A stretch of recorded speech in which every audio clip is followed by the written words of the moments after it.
agradecer al capítulo de Ingeniería Civil del Consejo Departamental de Lima, de nuestro colegio, y en particular a la ingeniera Karina Canales y al ingeniero César Torres, que son directivos que le están dando bastante impulso a todas las actividades de orden técnico de interés nacional, ¿no? Y justamente hoy día se está poniendo en agenda un asunto sumamente importante como es la ingeniería de consulta. Muy bien, entonces el tema que nos toca exponer es el sinceramiento de las condiciones de las contrataciones de los estudios de ingeniería. Y quisiera empezar manifestando que lamentablemente estamos involucionando en el sistema de contratación de los servicios de consultoría. ¿Por qué? Porque en este momento, de acuerdo al último reporte hecho por la Contraloría General de la República, tenemos 1.840 obras paralizadas al mes de junio. Y un mes antes, de acuerdo a la misma Contraloría, teníamos 1.746 obras paralizadas. Y si vamos retrocediendo, estamos prácticamente con una progresión de una paralización mensual de 80 obras. Es decir, a julio ya deberíamos pasar las 1.900 obras paralizadas. ¿Y esto a qué se debe? En gran parte al deficiente sistema de contratación de la partida de nacimiento de los grandes proyectos de infraestructura. ¿Cómo empezamos nosotros un gran proyecto de infraestructura? Con los estudios de preinversión, ¿cierto? Luego continuamos con los estudios ya definitivos. Muy bien, ¿y qué está pasando con los estudios de preinversión ahora? ¿Y por qué decimos que vemos una involución? Bien, desde 1998 el Perú tiene un sistema unificado de la contratación pública. Hasta antes de 1998 teníamos tres normativas especializadas. Para la contratación de obras teníamos el Reglamento Único de Licitaciones y Contratos de Obras Públicas, en la que se privilegiaba la calidad y no el costo. Con esta ley las obras se ganaban alrededor del 100% del valor referencial. Se ganaba al 101, al 100, al 99, al 98, es decir, alrededor del 100% del valor referencial.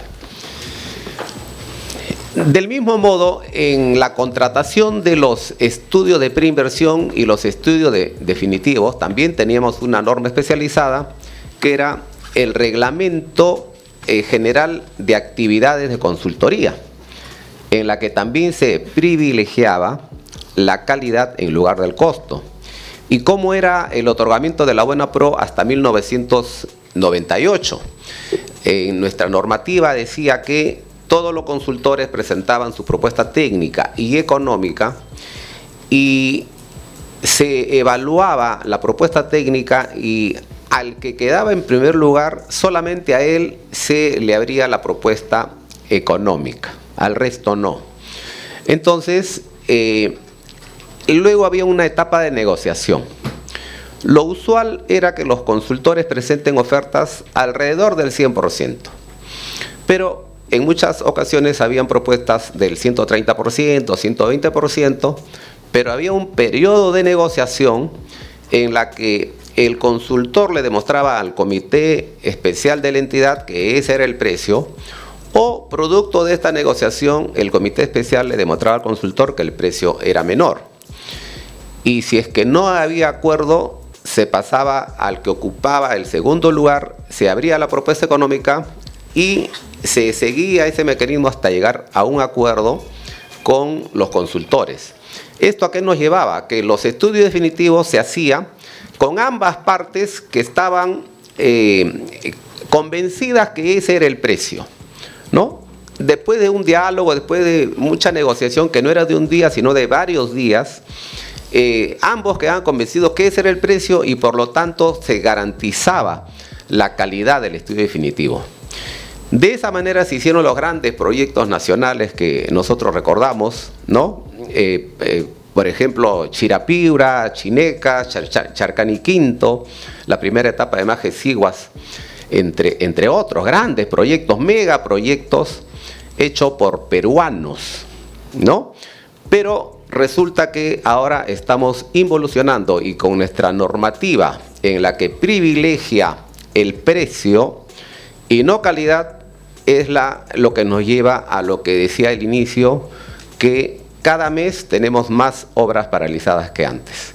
Entonces, ¿qué es lo que está pasando ahora?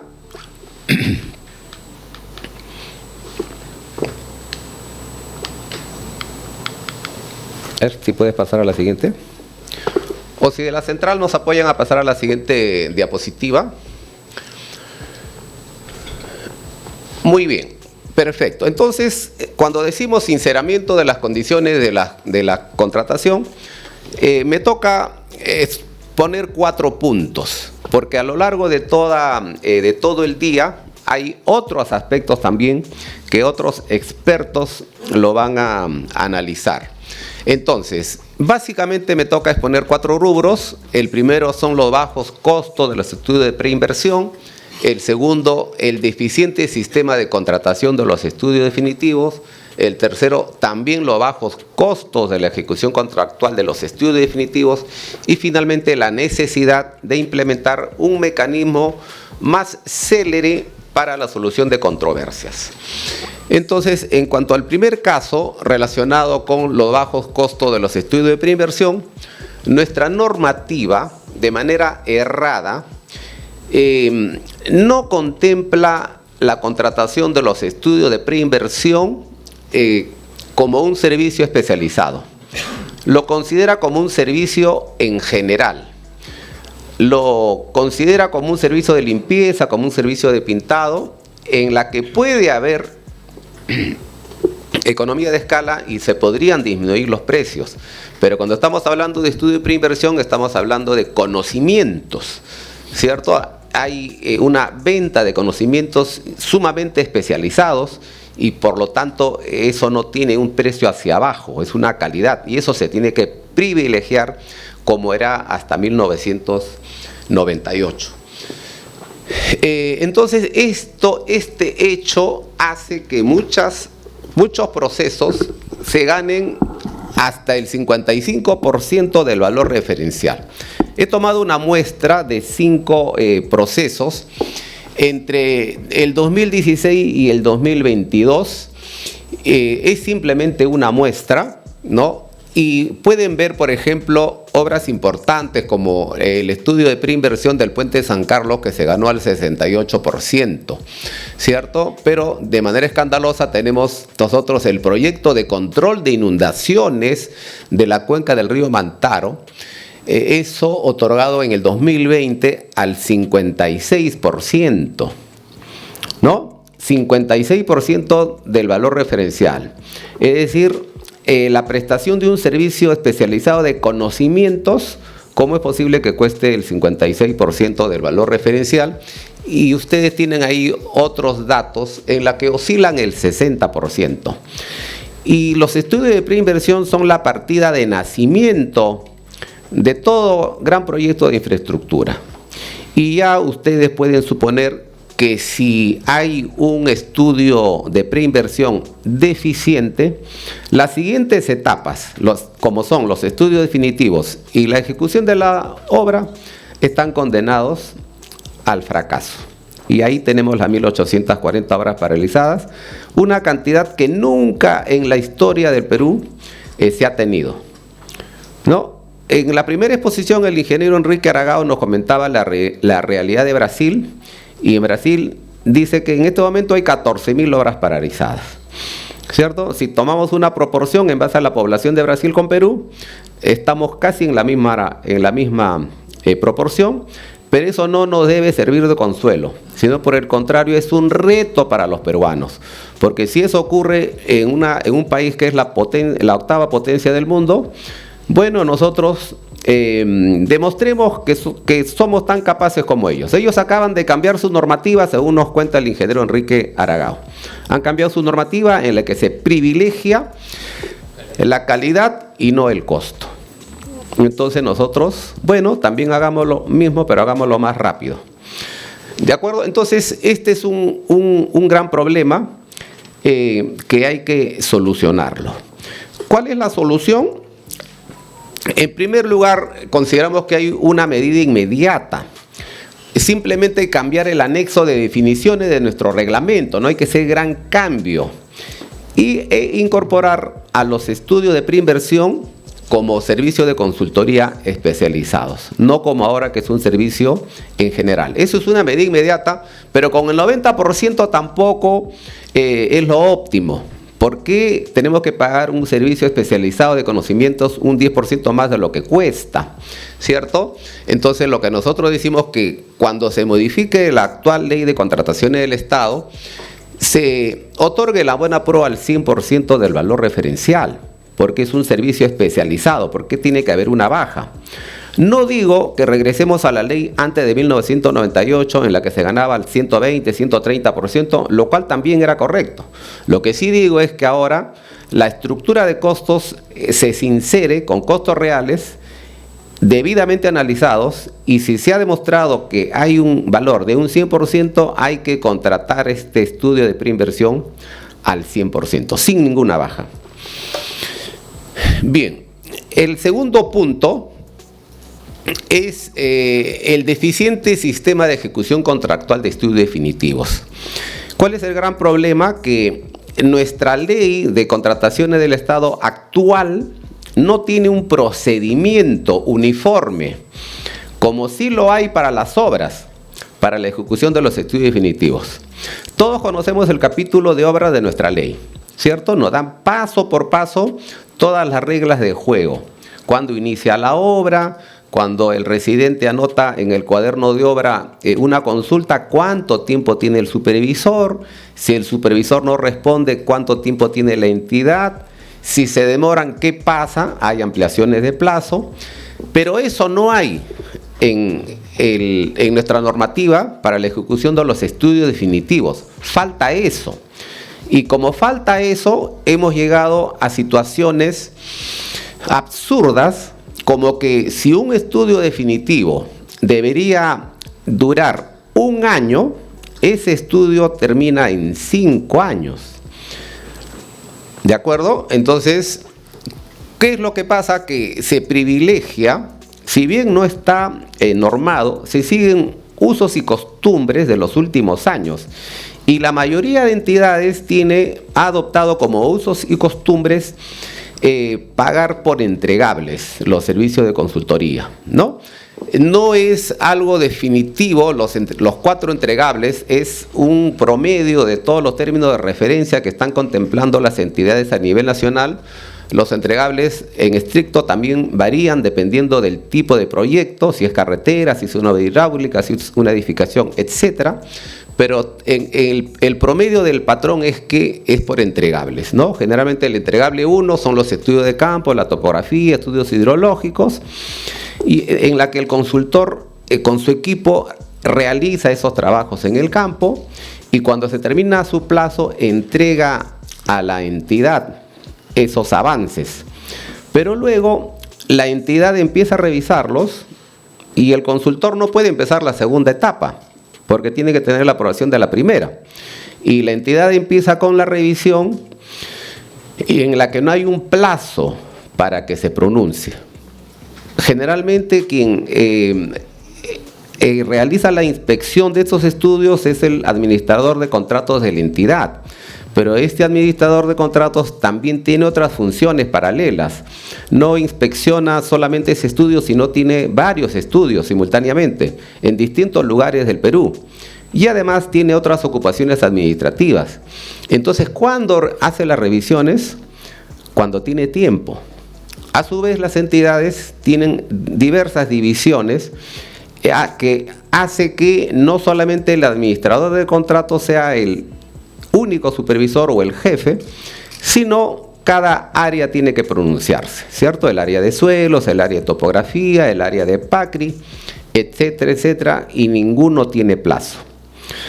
Entonces, y lo mismo ocurre con el entregable 2, el entregable 3, el entregable 4. Pero, ¿qué sucede también? ¿No? Entonces, sucede que no hay una equivalencia, no se equipara el currículum y la experiencia del jefe de proyecto del consultor con el administrador de contratos de la entidad. En todos los concursos de consultoría, la valla es bien alta para el jefe de proyecto y para los especialistas, ¿no? Le piden que sean expertos, lo cual está bien. Pero su contraparte también debería tener al menos el mismo grado de preparación para que cuando revise y cuando observe haya un igual nivel de conocimientos. Pero cuando encontramos observaciones 1, observaciones 2, observaciones 3, llegamos al absurdo que el entregable 1 no es que haya una observación, sino el consultor subsana la observación y luego vienen otras observaciones y seguimos en un círculo vicioso. Y esto, ¿quién lo hace? Lo hace un funcionario que no tiene el expertise que tiene el jefe de proyecto. Entonces, ¿qué es lo que pasa? Que el consultor tiene un presupuesto, por ejemplo, de 1 año para tener a todo su equipo profesional, tiene a sus recursos tecnológicos, sus gastos generales, pero por este mecanismo es que con el costo de 1 año, por ejemplo, puede terminar el estudio en 4 años, sin cobrar un sol más, ¿no? Entonces, ¿qué hace? ¿Qué hace con el jefe de proyecto? ¿Qué hace con todos los especialistas? Mientras la entidad no tiene un tiempo definido para revisarlo. O sea que el jefe de proyecto tiene que dedicarse a otro proyecto. Es decir, cuando le subsanen la observación tiene que venir otro equipo nuevo, porque ¿quién va a estar esperando? ¿Y quién va a estar esperando, sobre todo, sin recibir ninguna remuneración? Ninguno. Porque nuestra normativa también dice que el jefe de proyecto de estudios, así como el residente de la obra, no puede estar simultáneamente en otro proyecto. Entonces, el jefe de proyecto en el Perú, que esté comprometido en un estudio, no puede participar en otro mientras la entidad se demora 2, 3 meses en digamos, ese proceso de revisión y de aprobaciones. Y ese tiempo en blanco no es pagado. En estricto, debería corresponder una ampliación de plazo con reconocimiento de gastos generales, pero no es suficiente, porque el mayor costo son los costos directos, los costos de los honorarios de los profesionales. No se sostiene. Entonces, lo que nosotros planteamos como solución es que tengamos que incorporar una medida inmediata que no necesita cambio de ley, sino simplemente el cambio del reglamento, ¿de acuerdo? Es incorporar un capítulo de estudios en nuestra normativa. Un capítulo de estudios en la ley de contrataciones en la que se establezca plazos parecidos al capítulo de obras, para que los consultores no estén esperando un tiempo indefinido, indeterminado, para que puedan recibir las observaciones. Pero también se tiene que establecer que el administrador de contratos de la entidad y a su vez los especialistas de la entidad tienen que tener igual o mayor requisito que este plantel profesional.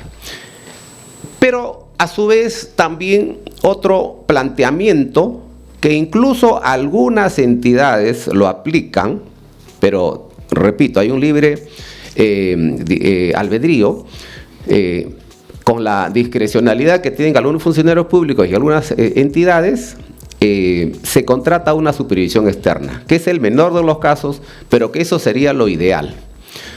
Nos olvidamos ya del administrador de contratos y contratamos una supervisión externa en la que, y a su vez, establecemos por reglamento la incorporación de un cuaderno de estudios digital, de tal manera que en tiempo real y también georreferenciado, si el consultor está con su equipo de topografía en el lugar de la obra, en provincias, en una determinada provincia, Entonces, también el equipo de la supervisión está en tiempo real, en ese momento, en esa zona, revisando la topografía y aprobando por cuaderno de estudios en tiempo real. Lo mismo para los estudios de suelo, los estudios geotécnicos, los estudios hidrológicos, etc. De tal manera que ya no tenemos la situación anterior de estar esperando los entregables, ¿no? De estar esperando los entregables. Muy bien. Entonces, esto es clave, la incorporación de un capítulo de estudios, la incorporación de una supervisión externa, de tal manera que si se contrata la realización de un estudio en un año se tiene que aprobar.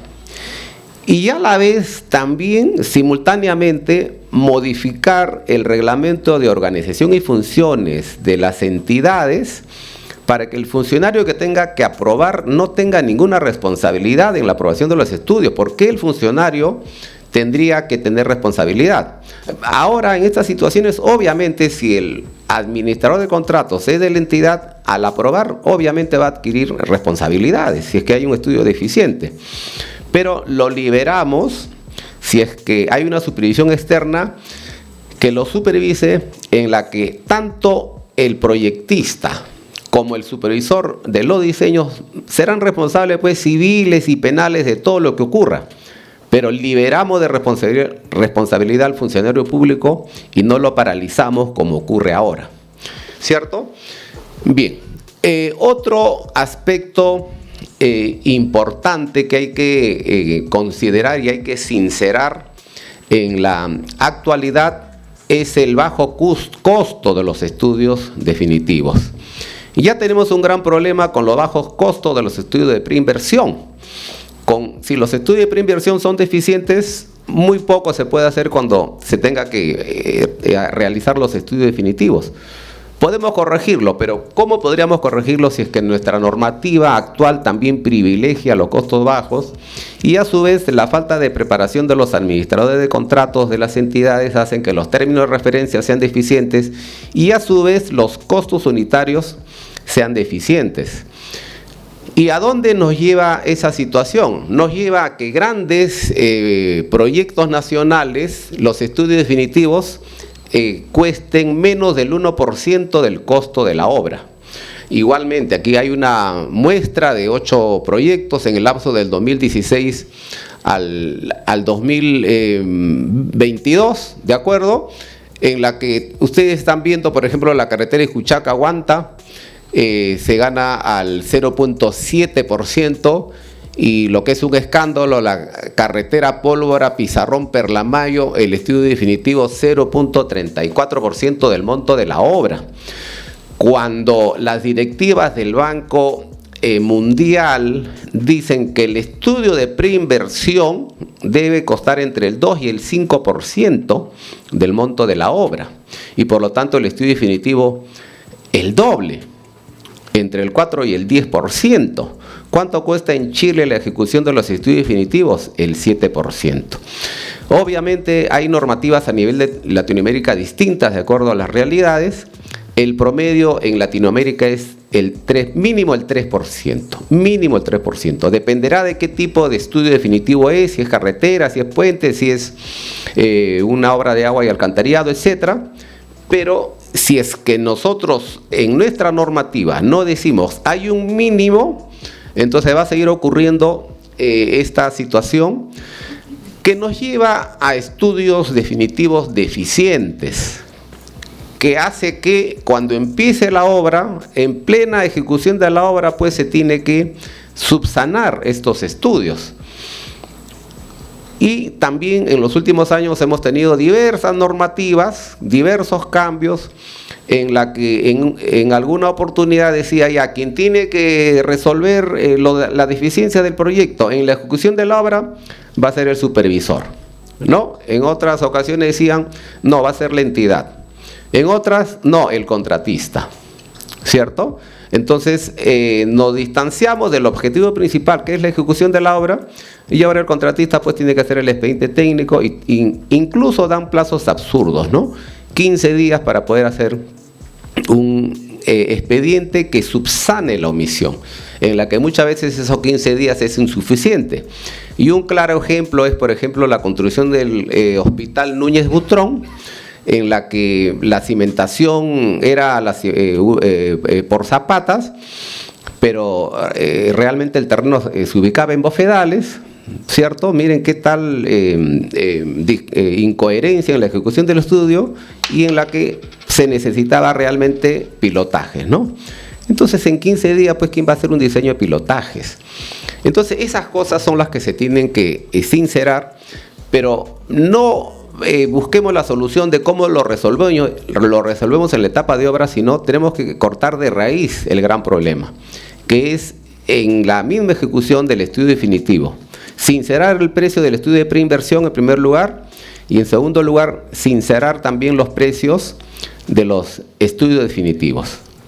No puede ser que tengamos grandes proyectos cobrando esos montos irrisorios.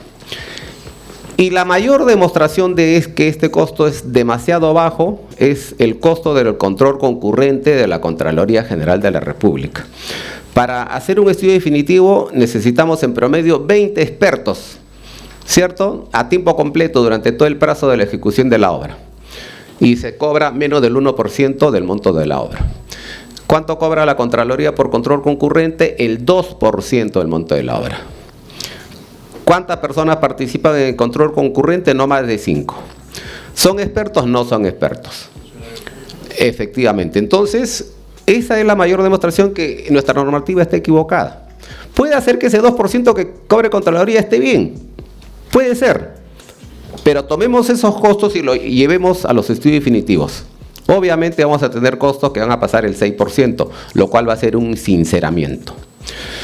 Dentro de todo este aspecto, hay una luz al final del túnel, porque ustedes saben que actualmente tenemos un proyecto de la nueva ley de contrataciones del Estado.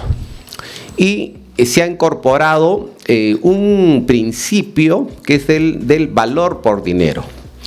Entonces, el fracaso y esta involución de los últimos 25 años por lo menos ya ha hecho reflexionar a nuestras autoridades encargadas de la normativa, que en este caso es el MEF, que ha preparado el proyecto de ley, ya lo ha elevado al Congreso, en el Congreso ya se está debatiendo, pero dentro de todo nosotros valoramos el principio del valor por dinero.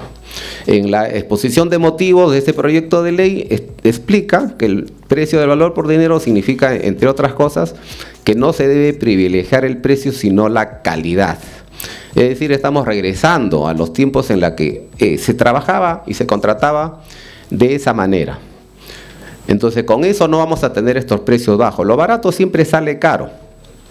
Y a la vez, ese principio también hará que se limite las penalidades, ¿no? Porque a los consultores los penalizan también, al igual que a los contratistas de obras, con un 10% por demora y por un 10% por otras penalidades, ¿cierto?